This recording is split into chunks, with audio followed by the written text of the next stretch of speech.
A few years ago we had a pretty big project at work. The project manager who was overseeing this was pretty much the kind of person you'd want to be working under. He kept a close eye on the project, and if we fell behind, then he'd put the pressure on us. If we were ahead of schedule, then he'd ease up a bit and let us relax a bit more. During a period when we were ahead of schedule and had a bit more breathing room, he had to leave the office for the day and left us with the instruction to keep him updated about everything that happens. And so we did. We let him know when we were taking bathroom breaks. We sent him pictures of our lunch. We let him know about non-work related conversations we had. Everything we could think of. When he finally checked his messages, he had a good laugh and then amended his instructions to keep him updated about everything important that happens. Backstory. I used to work at a fast casual burger joint. We cooked the burgers as the orders came in, and if you followed the proper cooking procedure, a burger would come out medium well in just a matter of minutes. If a customer wanted a well done burger, all they had to do was ask, little extra cooking time, and it was good to go. However, when it's busy it is difficult to get everything done quick enough for the burger to actually come out medium well. Pretty much all the burgers left slightly well done, with the ones ordered well done being more so. So we have this guy come in, mid-dinner rush on a Friday or Saturday, orders his food to go with his burgers well done. We make the food, making sure his burgers are cooked brown all the way through, and send them out. Get a call a while later saying that he had ordered his burgers well done, but they were pink in the middle. I doubt it, but okay, whatever, crap happens. Guy says he can't come in tonight, but the manager offered to give him 2 coupons for free burgers whenever he could pick them up. He repeats this something, orders well done burgers to go, complains they are not well done, gets 3 burger coupons every week for a month. Finally, when he came in, my manager took the order and the guy asked to make sure it is well done this time. Manager repeated the instructions to me and added, do what you want. I cooked the ever-loving crap out of that burger, smashed the bull onto the grill, let it sit cooking for 6 minutes, flip it, smash it again, let it sit cooking again for 6 more minutes. It was the driest, nastiest burger I have ever made. He didn't call and complain. He also never came back. I saw a post recently that brought back a memory of my first malicious compliance. When I was about 5, my family and I were eating lunch in the kitchen as usual. I finished early and asked my mom if I could go play, but apparently it's impolite to leave before everyone is done. Made no sense in my 5-year-old mind, so I kept asking, and I even started edging toward the doorway. My mom, who just wanted to have a nice meal, got fed up with me and told me in no uncertain terms that I would be in big trouble if I set a single toe out of the kitchen. So I looked her dead in the eye, plopped my chair just out of the doorway, and sat there with my feet planted firmly on the kitchen tile. Thankfully my mom burst out laughing and told me I would be a good lawyer someday. She let me sit in the doorway until the meal was over. Not a huge one, but my family and I had tenants living in our basement who became pretty friendly and chill with my family. One day we decided to do breakfast together and I, as the egg master in the family, was cooking some up for everyone. I asked how the tenants wanted their eggs, to which the guy laughs at me and says he can make eggs himself. I was trying to tell him to use butter if he wants to make non-scrambled eggs, since the pan isn't non-stick and will make a mess. You think I don't know how to make eggs? Who do you take me for? That last part may not be verbatim. So I stepped to the side, but stayed next to him. He was showing off his skills by cracking 2 eggs into the pan at the same time.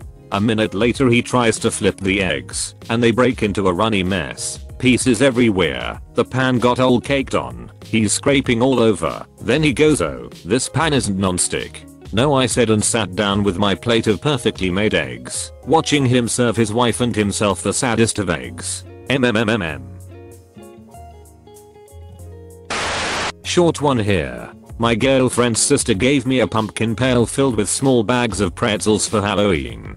I'm trying to eat better, so I took 1 bag and put the rest of the pail out for everyone at my workplace. I included a note that said, pretzels, help yourself. Someone scribbled on the note, fill with chocolate please. I'm nothing if not accommodating, so I bought 4 bags of cocoa powder and filled it up. IMG in the description. Bit of backstory. 7 years ago I worked at a grocery store in a small town. I started out working the floor, stocking and helping customers, and helping out in a couple other departments.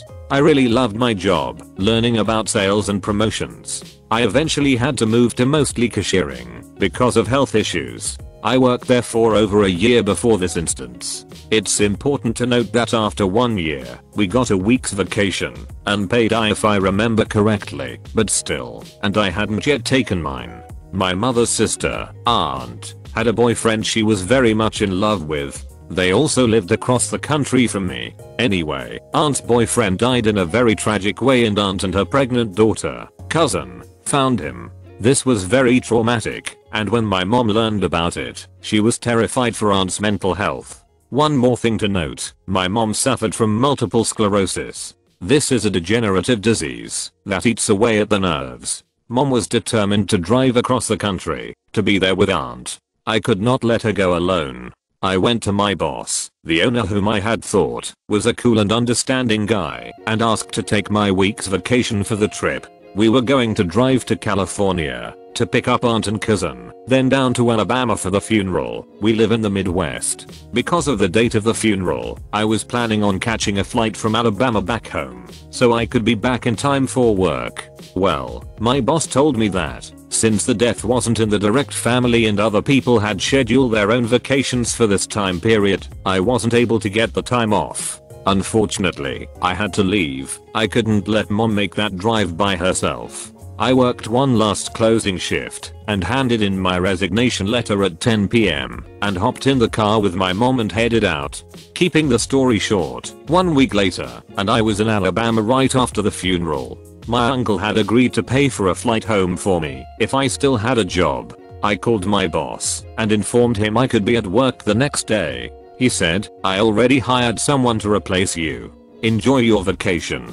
So, after the funeral we all drove back to California and mom and I spent the next month with my aunt and cousin. We all worked at a haunted house in San Francisco and I hung out with my cousin's friends. It was mostly fun. We came back home after a month and I was trying to decide what to do. I was thinking about maybe going back to college. I went by the store to say hi to my old co-workers. One of the managers, not the owner, asked me if I wanted to come back. Apparently the new girl was not very competent. She ate a chicken leg while checking customers out at the register and a bowl of soup and had already been fired. Of course I accepted as I had really loved my job and most of my coworkers. I worked there for almost another year. I'm an editor for a news network. This is not my MC. It is the consistent MC of not only a coworker, but an entire team. We started a morning clip show to take highlights from the programming from the day prior that runs at different times of day and play them to an audience that may not be watching when the shows air to draw in new audiences to those programs. It's tied together by an in-studio person giving context for the clip. When the show started, an email was sent saying each show can submit what they believe is the best part of their show to be featured. Every show did it but one. They needed to be hounded each time to turn something, anything, in. They eventually argued that the original summary of how to submit said they can turn something in. They don't have to. A higher up clarified yes they have to turn something in. Again, none of the other shows have an issues here. They want more people to watch their content. This one show, as an entire team, claimed they were too busy to do that. None of the other shows are too busy to do it, and do it on time, and don't need reminded or pressed to turn something in. They said, since the initial email said they can turn something in, and now they are told they have to turn something in, that they should be fine turning in a large block and the producers of the clip show pick the best part. A team unassociated with the content, uninterested in the content, should be picking the best content for another show. Mind you, the clip show team is swamped. That was accepted by higher up.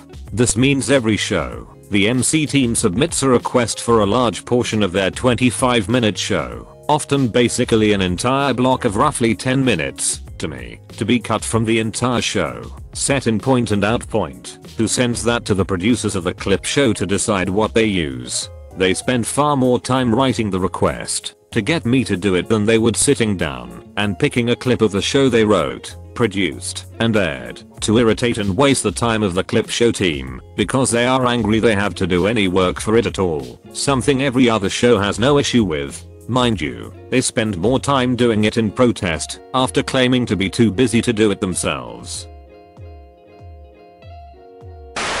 Thank you for watching. Slap that like button and comment your opinion on these stories below. I'm waiting. Write that comment. Seriously. Have you written it yet? If you don't comment, you make a bunny cry somewhere. You're not that kind of person. I know. Anyways, peace out and catch you tomorrow.